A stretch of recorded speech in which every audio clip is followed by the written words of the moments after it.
Salut l'invité de la séquence interview, Régis Juanico, bonjour. Bonjour.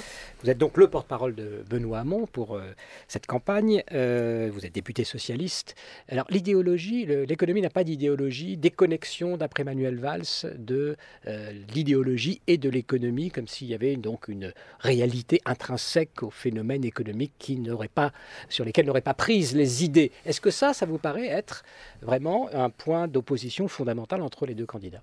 Je crois que surtout ce qu'on a vu hier soir à l'occasion de ce débat, qui était un débat très intéressant sur le plan politique, c'est qu'il y a deux options bien différentes qui se dessinent et qui va se clarifier d'ailleurs dimanche prochain à travers le vote des électeurs.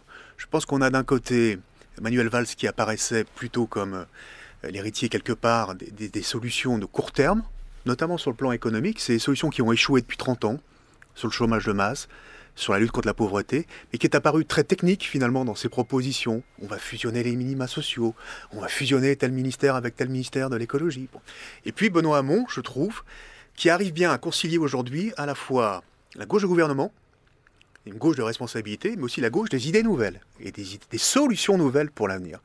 Et ce qu'il a mis sur la table, je ne parle pas simplement que de la question du revenu universel, qui est une proposition de très long terme, mais les idées nouvelles qu'il a mis hier sur la table, notamment en termes de transition écologique, de santé environnementale, de sport, santé, bien-être. Quand il a parlé de culture, par exemple, je trouve que ça fait une cohérence qui fait qu'aujourd'hui, effectivement, on est devant deux choix, deux directions bien particulières en termes de choix politiques. Dans la séquence interview maintenant, donc comme promis, Régis Juanico est notre invité, porte-parole de Benoît Hamon, interrogé par Ludovic Piétenu. Bonjour Antoine et bonjour Régis Juanico. Bonjour. Vous êtes l'ami de Benoît Hamon depuis 25 ans, vous le dites, sa dynamique dans cette campagne primaire, son score au premier tour ne vous étonne pas. Il y a quelque chose que j'ai relevé hier soir pendant le débat, c'est l'intérêt d'Edward Snowden, le lanceur d'alerte, l'ex-consultant du renseignement américain qui vit maintenant en Russie, et il suit de très près la vie politique française, semble-t-il, les révélations autour du supposé emploi fictif de Pénélope Fillon. Il tweet le débat de la primaire hier soir, il tweet,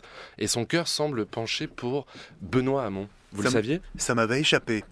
L'intérêt d'Edward Snowden, mais quelque part ça me fait plaisir. C'est un soutien de plus après Martine Aubry, Arnaud Montebourg et beaucoup d'autres. Bientôt Christiane Taubira.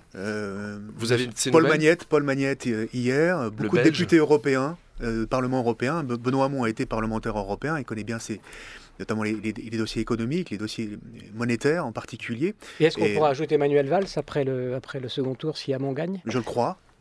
Je crois que c'est le principe de la primaire. On a 7 candidats au départ, on a 2 finalistes. On nous promettait un débat houleux, agressif. On a vu quand même que c'était un débat qui s'est très bien passé, comme celui de la droite d'ailleurs entre Fillon et Juppé.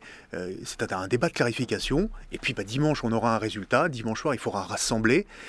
Et bien évidemment, moi je souhaite que tous ceux qui se sont engagés dans ce processus des primaires, malgré les petits problèmes qu'on a eus dimanche dernier au niveau de la communication nationale. Rassurez-nous, c'est juste au niveau de la communication. Oui, c'est un problème de communication parce que nous, localement, il n'y a pas de fraude. On a bien organisé les choses, les militants sont bien organisés et ils aimeraient que dimanche prochain, il n'y ait pas de souci de ce point de vue-là.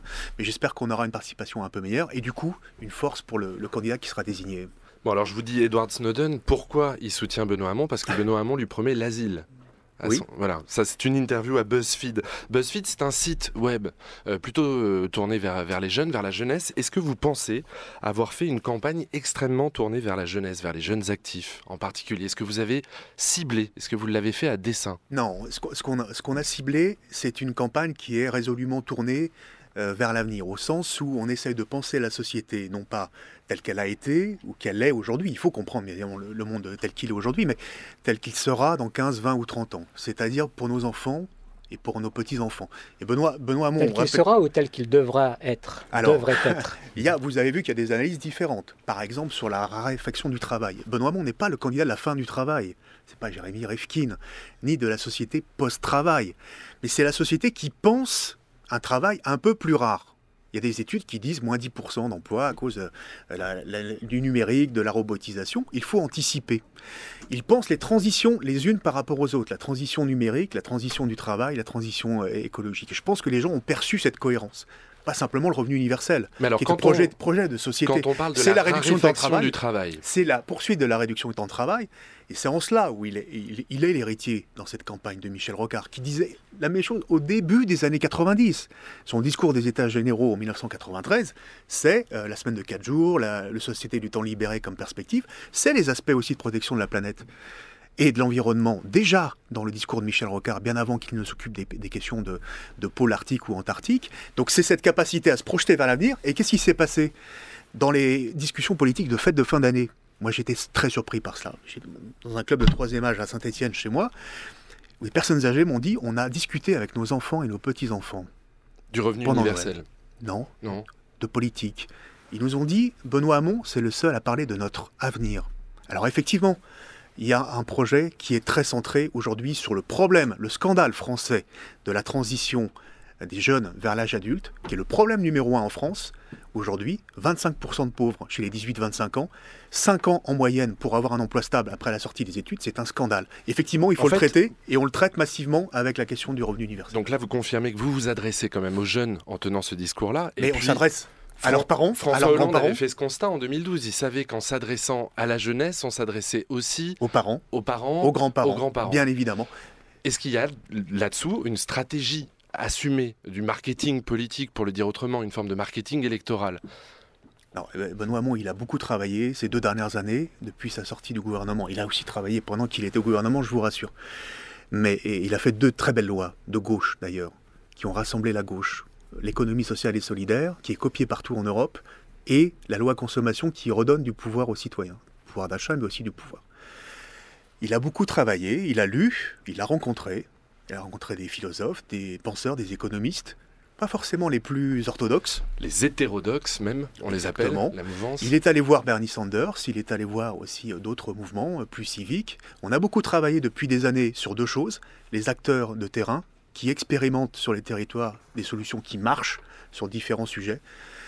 On est allé voir des experts des conditions de travail comme le burn-out, qui est un sujet qui concerne toute la société. On travaille ça depuis 3 ans. Ce n'est pas des solutions qui ont été sorties comme ça du chapeau. Mais le tout fait cohérence. Et aujourd'hui, effectivement, on s'inspire de ce que font les acteurs de terrain et de la vie associative. Et on s'inspire aussi beaucoup de nos experts, les parlementaires, qui sont aussi des élus de terrain. Un des porte-parole de Merci. Benoît Hamon, Régis Juanico. Merci beaucoup.